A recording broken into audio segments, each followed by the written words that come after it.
আপনি কি জানেন আর্টিফিশিয়াল গাছপালা কিভাবে তৈরি হয়? আজ আমরা জানবো ফ্যাক্টরিতে কিভাবে এই আর্টিফিশিয়াল প্ল্যান্ট তৈরি করা হয় এবং কিভাবে এটি একদম আসল গাছের মতো দেখতে হয়। প্রথমেই আর্টিফিশিয়াল গাছ তৈরির জন্য উপযুক্ত উপকরণ নির্বাচন করা হয়। এই গাছের প্রধান অংশ তৈরি হয় সিল্ক, প্লাস্টিক এবং ধাতব তার থেকে। কিছু কিছু উন্নত মানের গাছের পাতার জন্য সিল্ক ফাইবার ব্যবহার করা হয়, কারণ এটি নরম এবং দেখতে একদম আসল গাছের পাতার মতো হয়। অন্যদিকে প্লাস্টিক দিয়ে গাছের ডাল ও কাণ্ড তৈরি করা হয়, যাতে এটি শক্ত থাকে এবং দীর্ঘদিন টেকসই হয়। গাছের কাঠামো বা ফ্রেম তৈরির জন্য ধাতব তার ব্যবহার করা হয়, যা গাছের শাখাগুলিকে সহজে বাঁকাতে সাহায্য করে। এরপর আসে গাছের নকশা বা ডিজাইন তৈরির ধাপ। প্রকৃত গাছের মতো দেখতে করার জন্য বিশেষজ্ঞরা প্রকৃত গাছের প্রতিটি অংশ বিশদভাবে পর্যবেক্ষণ করেন। পাতার আকৃতি, রং, শাখার বিন্যাস এবং টেক্সচার সবকিছু খেয়াল রাখা হয়। অনেক সময় প্রকৃত গাছের পাতা স্ক্যান করে 3D মডেল তৈরি করা হয়, যাতে একদম নিখুঁত কপি বানানো সম্ভব হয়। এরপর তৈরি করা হয় পাতা ও ডালের ছাঁচ। ছাঁচের সাহায্যে প্লাস্টিক বা সিল্ক দিয়ে পাতাগুলো তৈরি করা হয় এবং এগুলোকে বিশেষ রঙের মাধ্যমে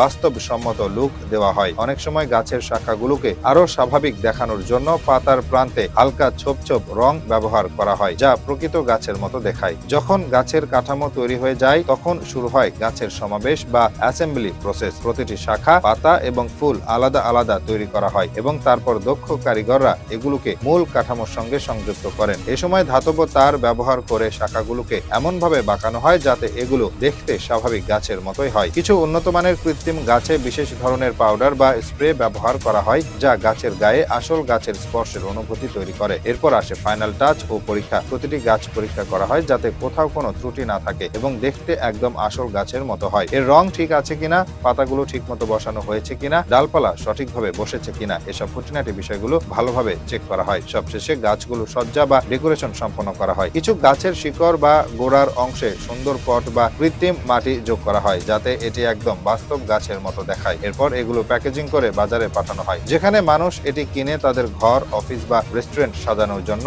ব্যবহার করেন।